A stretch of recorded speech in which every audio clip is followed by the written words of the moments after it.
जय हिंद दोस्तों। आपका स्वागत है आपके अपने YouTube channel learning point with Abhishek sir पर। दोस्तों, अगर आप चैनल पर नए हैं तो चैनल को सब्सक्राइब कर लीजिए और बेल आइकन प्रेस कीजिए ताकि आप डेली डिक्टेशन पा सकें। दोस्तों, जैसा कि आप लोग जानते हैं कि APS के पेड बैच भी चलाए जा रहे हैं और पटना सिविल कोर्ट और SSB के भी पेड बैच चलाए जा रहे हैं। तो अगर आप उनमें जुड़ना चाहें तो आपको मोबाइल नंबर डिस्क्रिप्शन में दे दिया जा रहा है, वहाँ से संपर्क कर सकते हैं। व्हाट्सएप नंबर होगा, आप मैसेज कर सकते हैं, तो वहाँ से आप जानकारी प्राप्त कर लीजिएगा। डिक्टेशन शुरू होगी 5 सेकंड बाद।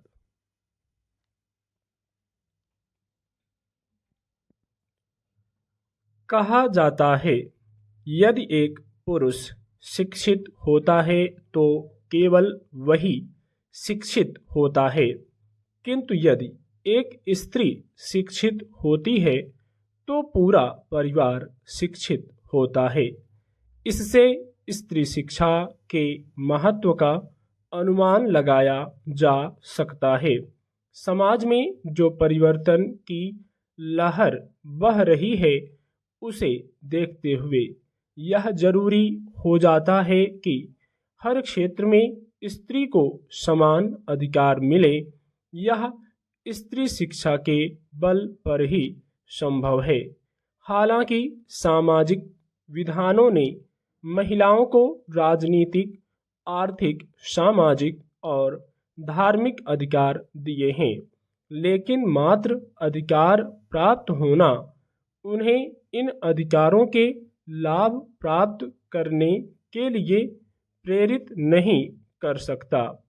कानून उन्हें चुनाव में वोट देने, चुनाव लड़ने और राजनीतिक पद ग्रहण करने का अधिकार भले ही दे दे, लेकिन यह उन्हें ऐसा करने के लिए बाध्य नहीं कर सकता।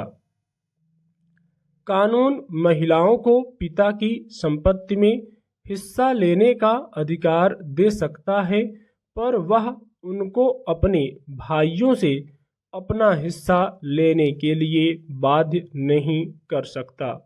कानून स्त्री को अपना जीवन साथी चुनने का अधिकार दे सकता है और अपने पति को तलाक देने का अधिकार भी दे सकता है, लेकिन कितनी स्त्रियां इन अधिकारों का प्रयोग कर पाती हैं? इसका कारण है अशिक्षा। वे जागरूक नहीं हैं और आज भी परंपरागत मूल्यों से चिपकी हुई हैं। साहस की कमी उन्हें साहसिक कदम उठाने से रोकती है। इसलिए शिक्षा ही उन्हें उदार एवं व्यापक दृष्टिकोण से संपन्न व्यक्तित्व की स्वामिनी बनाएगी तथा उनकी अभिरुचियों, मूल्यों एवं भूमिका विषयक विचारों को बदलेगी। यदि हम भारतीय समाज के इतिहास का अध्ययन करें तो यह दृष्टव्य होता है कि कुछ अंधकारमय कालखंड को छोड़कर यहाँ सामान्यतया स्त्री की शिक्षा एवं संस्कार को महत्व प्रदान किया गया। ऋग्वैदिक काल तथा उपनिषद काल में नारी शिक्षा की व्यवस्था थी। उच्च शिक्षा के लिए पुरुषों की भांति स्त्रियां भी शैक्षिक अनुशासन के अनुसार ब्रह्मचर्य व्रत का पालन कर शिक्षा ग्रहण करती थीं और पुरुषों के समान ही समाज में प्रतिष्ठित होती थीं।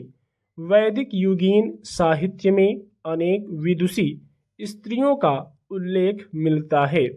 शास्त्रों की रचना करने वाली नारियों को ब्रह्मवादिनी कहा गया है।